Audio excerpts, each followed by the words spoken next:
Bonjour, bienvenue à Inspiration. Eh bien, on commence le mois de novembre et vraiment, on a un sujet vraiment spécial et c'est vraiment, vraiment important. Peut-être que j'aurais l'air de me répéter des fois, mais je peux vous dire une chose. Le sujet que l'on a pour le mois de novembre, ça s'appelle « La parole de la persévérance ». Et puis, vraiment, où j'ai pris ce titre-là, je l'ai pris dans Apocalypse. Parce que Dieu parle à l'Église de Philadelphie.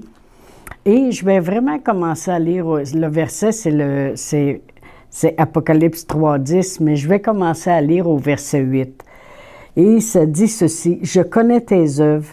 Voici parce que tu as eu peu de puissance, tu as gardé ma parole et tu n'as pas renié mon nom.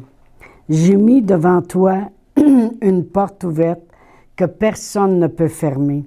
Voici, je te donne quelques-uns de ceux de la synagogue de Satan, qui se disent juifs et ne le sont pas, mais qui mentent. Voici, je les ferai venir se prosterner à tes pieds et reconnaître que je t'ai aimé, parce que tu as gardé la parole de la persévérance en moi.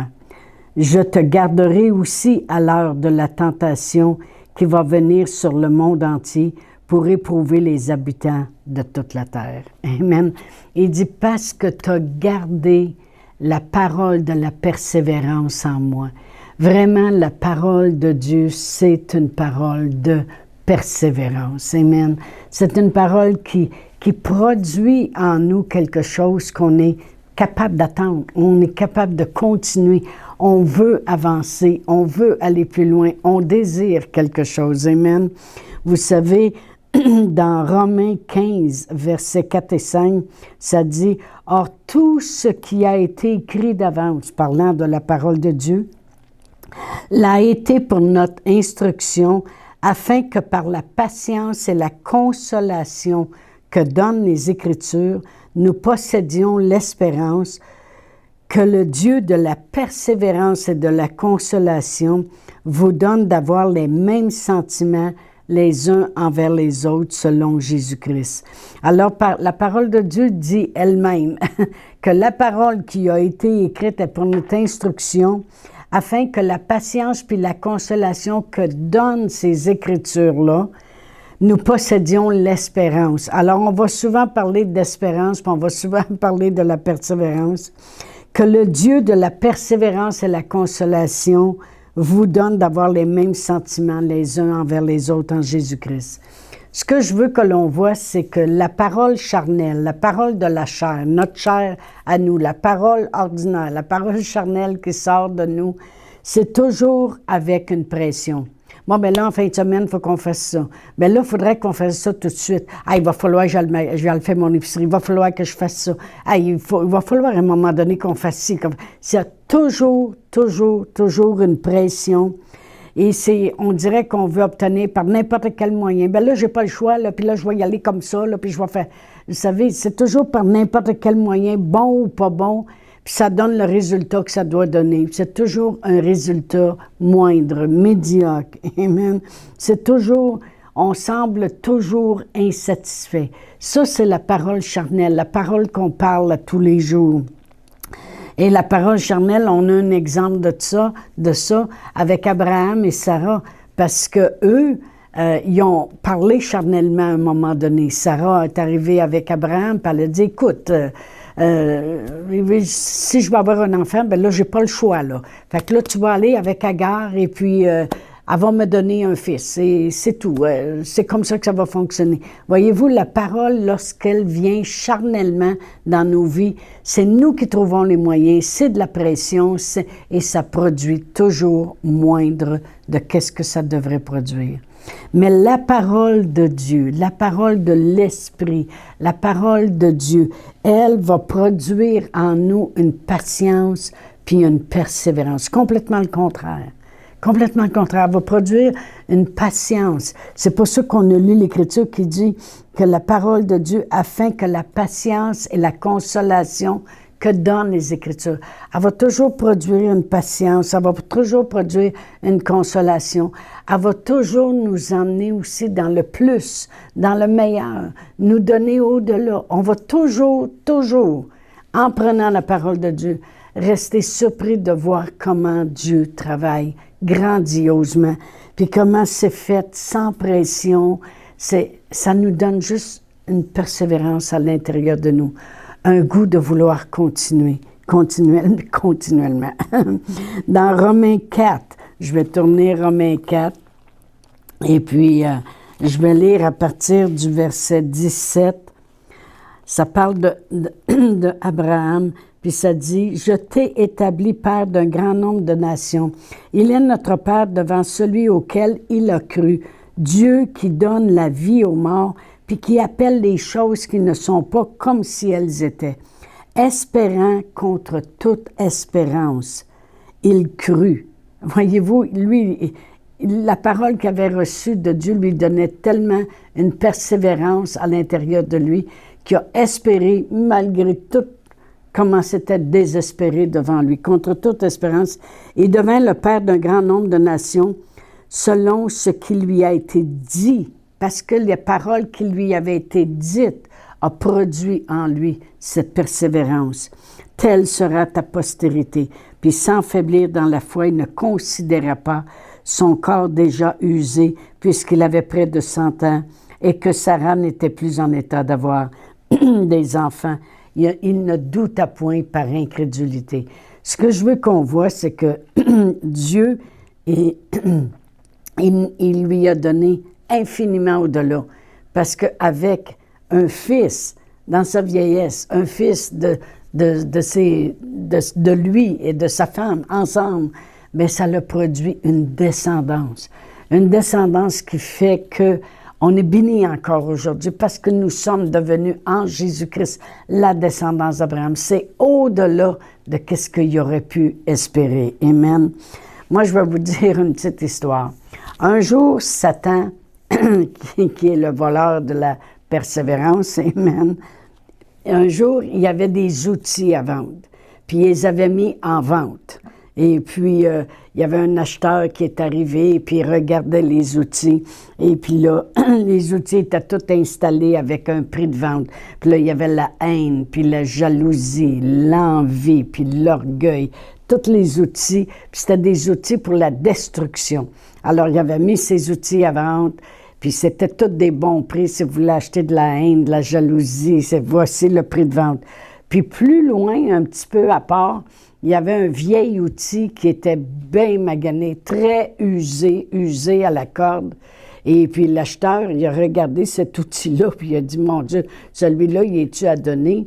Mais non, quand il a regardé comme il faut, il s'est aperçu qu'il y avait un prix exorbitant pour un outil usé comme ça. Et il dit, puis là, il a demandé, il dit, pourquoi son prix est si élevé? Puis les autres, vous les mettez en vente. Et puis, il dit, c'est parce que celui-là, il m'est très, très, très, très utile. Et il dit, avec cet outil-là, je peux m'en servir avec n'importe qui. C'est facile pour moi d'utiliser cet outil-là pour détruire, Il dit, je rentre facilement, puis je réussis à rentrer facilement dans le cœur de presque n'importe qui. Et cet outil est très, très efficace pour moi. Il dit, lorsque je rentre dans le cœur de la personne, je peux l'emmener à faire à peu près n'importe quoi. C'est un outil que j'ai tellement utilisé.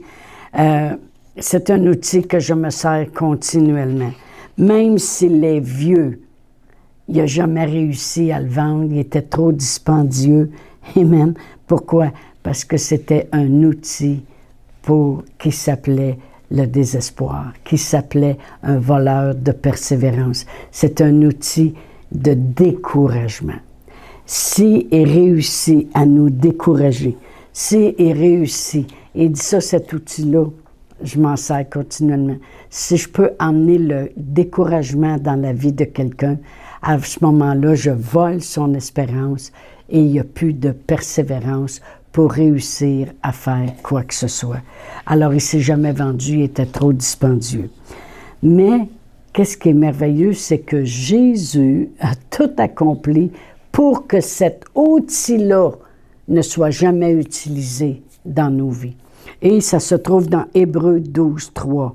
Ça dit « Considérez en effet celui qui a supporté contre sa personne, il parle de Jésus ici, une telle opposition de la part des pécheurs, afin que vous ne vous laissiez pas l'âme découragée. » Autrement dit, afin que cet outil-là que Satan se sert dans la vie des gens, toujours pour amener des épreuves, des circonstances, des catastrophes, pour essayer de décourager. Pourquoi? Pour nous empêcher de persévérer dans cette parole de persévérance. Amen. Alors, mais Jésus a tout supporté parce qu'il ne voulait pas que cet outil-là travaille dans nos vies. OK? Alors, et comment il a fait ça? Parce que Jésus, c'est la parole incarnée en chair et en os. Et la parole a tout accompli avant de retourner à Dieu. C'est exactement comme c'est écrit dans Ésaïe. Ainsi en est-il de la parole qui sort de ma bouche. Elle ne retournera jamais à Dieu sans avoir accompli tous ses desseins et sa volonté. Alors Jésus a tout supporté contre sa personne parce qu'il ne voulait pas qu'on arrive à la place d'avoir l'âme découragée, d'avoir cet outil que Satan essaie toujours de prendre pour enlever cette parole de persévérance dans nos vies. Vous savez, dans Marc 4, ça c'est le chapitre de la parabole du semeur, amen, et qui compare la parole de Dieu à une semence, comme le semeur sort pour semer, ainsi la parole de Dieu, lorsqu'elle est semée dans le cœur des gens, c'est la parabole du semeur. Et il nous explique ce que cette semence-là de la parole de Dieu va faire. Et dans Marc 4, si je lis du verset 26 à 29, ça dit, il dit encore, « Il en est du royaume de Dieu comme quand un homme jette de la semence en terre. Qu'il dorme ou qu'il veille, nuit et jour, la semence germe et croît sans qu'il sache comment. La terre produit d'elle-même d'abord l'herbe, puis l'épi, puis le grain dans l'épi tout formé, et l'épi. Et dès que le fruit est mûr, on y met la faucille, car la moisson est là. » Moi, je trouve que c'est un bon exemple que la parole de Dieu. Pourquoi c'est une parole de persévérance? Parce qu'il y a un temps de production pour qu'elle s'accomplisse. Vous savez, moi, j'ai essayé, je dis bien essayé, de faire un petit jardin dans des pots cette année. Et il y a quelqu'un qui m'avait donné des beaux petits bacs, prêté des beaux petits bacs, et puis il y avait de la salade. Hey, je ne pensais pas que la salade, ça poussait vite comme ça. Dans le temps de le dire, cette semence-là, hey, elle pousse rapidement.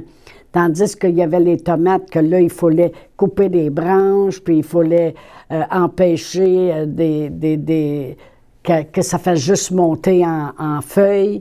Et puis, il fallait préparer, travailler plus, puis ça prenait plus de temps. Puis, il y avait les cocombes. Ceux-là, il fallait mettre une grille pour que ça pousse au travers de la grille, parce que sans ça, ça se répandrait à terre. Puis là, dans le temps de dire « Wow! » Des grands cocombes anglais qui poussaient. Les tomates, c'est plus long, mais je pouvais voir la différence de temps que ça prenait pour la production. Voyez-vous, c'est une parole de persévérance parce qu'il y a des choses, parce que c'est une parole qui va produire continuellement. Alors, c'est une parole qu'à l'intérieur de nous, on nous amène à persévérer jusqu'à la production. En premier, il y a l'herbe. Après, il y a les racines, il y a l'herbe. Après ça, il y a une tige. Après ça, il y a un épi. D'un coup, il commence à avoir des grains. D'un coup, les grains sont tout formés, l'épi est formé. Puis là, c'est le temps de mettre la faucille, puis de récolter le fruit. C'est une parole de persévérance. Amen. Vous allez voir, on va en parler tout le mois. Mais aussi, on parle souvent de de la parole de Dieu, disant les promesses de Dieu. Vous savez, moi, des fois, je faisais une promesse à mes enfants, puis je disais, vous allez voir, on va y aller, on va aller à telle place. Si vous êtes fine, là, vous allez voir, dans 2 semaines, là, papa, il travaille pas, fait qu'on va pouvoir aller à tel endroit. C'était une promesse. Une promesse, c'est quoi? C'est quelque chose que tu peux t'accrocher en espérance, parce que c'est quelque chose qui t'est promis. OK? Les promesses de Dieu. La parole de Dieu nous dit que les promesses de Dieu sont oui et amen. Alors, pour mes enfants, ils prenaient la promesse, ils l'avaient déjà dans leur cœur, mais ils savaient que ça allait venir. La parole de Dieu, quand Dieu dit à l'Église de Philadelphie, « Vous avez gardé ma parole de persévérance en moi », c'est qu'on sait qu'elle va produire quelque chose. Amen. Lorsqu'on entre la parole de Dieu en nous, j'ai marqué, cela produit en nous une attente, une expectation, malgré les circonstances, même une joie. Amen. Gloire à Dieu. Parce qu'on le sait qu'elle va produire toujours quelque chose de grandiose. Amen.